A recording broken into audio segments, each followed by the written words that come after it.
Bonjour, ça fait plaisir de vous voir. Bonjour. Bonjour. Alors, on vous a vu là actuellement à Metz parce qu'il y avait une manifestation pro-palestinienne, enfin contre les crimes qui se sont passés en Palestine. Vous y étiez présent. Oui, c'est grave. Je suis un médecin. Un médecin, ça fait du soin. Ça soigne, ça ne tue pas. D'accord. Donc je suis contre les guerres. Je suis contre les massacres. Je suis contre les génocides, quels qu'ils soient. Les génocides de juifs, d'arméniens, de palestiniens. Non, je suis contre ce génocide. Je suis contre ces bombardements à Gaza.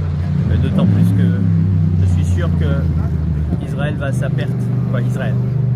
Le gouvernement israélien va à sa perte avec ces massacres qu'ils sont en train de faire à Gaza. Je vais citer deux personnes que j'ai regardées, qui devraient passer à la télé régulièrement. C'est deux personnes qui sont nées juifs, de familles sionistes, qui ont vécu en Israël. L'un a été président de Médecins sans frontières, c'est Ronnie Broman, et l'autre a été dans la rédaction du Monde diplomatique, c'est Alain Greich. Les deux ont fait une interview sur Thinkerview, ça dure 3h30. Je demande à tout le monde de regarder cette interview. Personne ne peut répondre à cette interview. Ça règle tout. Je pense que le problème d'Israël se réglera avec des juifs intelligents. Malheureusement, il y a des juifs qui sont des vrais idiots et qui sont des fanatiques, qui sont à la tête d'Israël. Et je le dis toujours, le problème d'Israël se réglera avec des juifs intelligents. Oui, parce qu'il y a quand même dans le monde juif, il y a beaucoup de gens qui manifestent leur désapprobation par rapport au gouvernement de Netanyahou, parce qu'ils ne tolèrent pas ce qui se passe, quoi. C'est insupportable. Ce qui est très très drôle, c'est qu'on a plus d'informations objectives sur Israël avec un journal comme Haaretz en Israël. Nos journaux nous mentent. Nos journaux ne nous disent pas la vérité.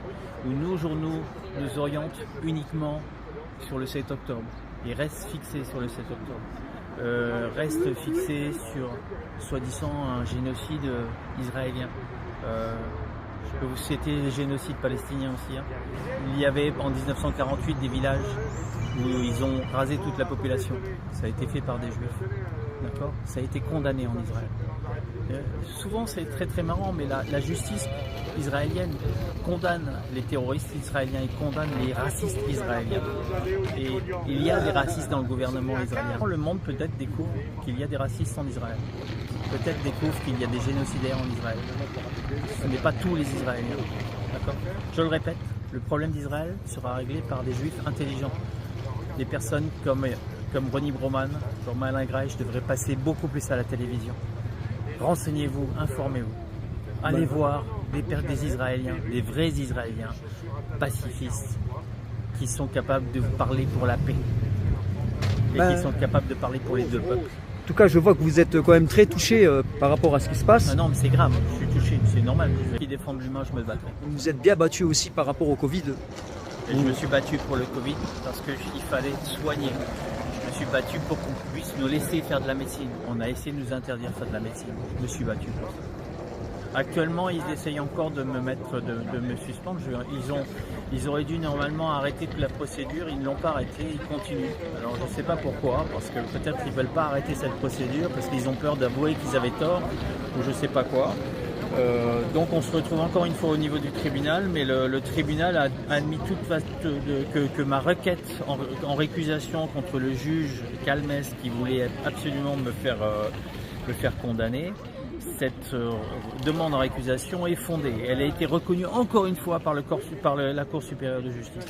Je dois me retrouver le 20 juin au tribunal et on va voir ce qui va se décider, mais je vais être spectateur. Je vais être spectateur pour savoir ce que la Cour supérieure de justice va dire contre le collège médical et le juge Calmès qui est le procureur, le président de la Cour d'arrondissement de Luxembourg, ou alors ils vont être obligés de juger les anciens juges de la Cour supérieure de justice qui étaient en ma faveur.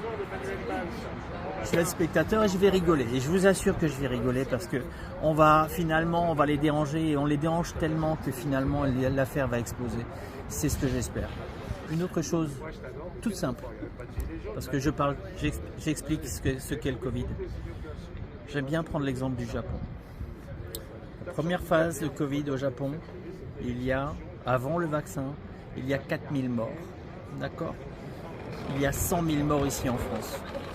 Or, il y a 2 fois plus de population au Japon qu'en France. D'accord. Ce qui fait qu'il y avait 30 fois plus de morts en France qu'au Japon pour la première phase du Covid. Quand ils ont commencé le vaccin au Japon, on est passé en une année de 4000 morts à 20 000 morts. Donc je reprends les choses. Première année de Covid au Japon, 4000 morts. C'est très très peu de morts. C'est 30 fois moins de morts qu'en France. Ils font le vaccin au Japon, ils ont multiplié la mortalité par 5. Je pense que si les gens comprennent ce que je dis, 4000 morts en une année avec du Covid et on commence le vaccin, il devrait y avoir moins de morts. Oui, parce qu'il est censé protéger. On a multiplié la mortalité par 5. On parle uniquement de Covid. Je ne parle pas des effets indésirables du vaccin qui sont catastrophiques. Uniquement du Covid. On a multiplié la mortalité par 5 avec le vaccin. Tout est dit. Et tout le monde peut aller vérifier ces chiffres-là. Vous allez regarder mortalité Covid Japon. Vous trouvez ça sur Wikipédia. C'est les chiffres comment ça s'appelle? C'est les chiffres qui ont été repris par l'OMS. D'accord? Bah écoutez, merci pour voilà. ces explications, docteur. On vous souhaite le meilleur pour vous et parce qu'on sait que vous êtes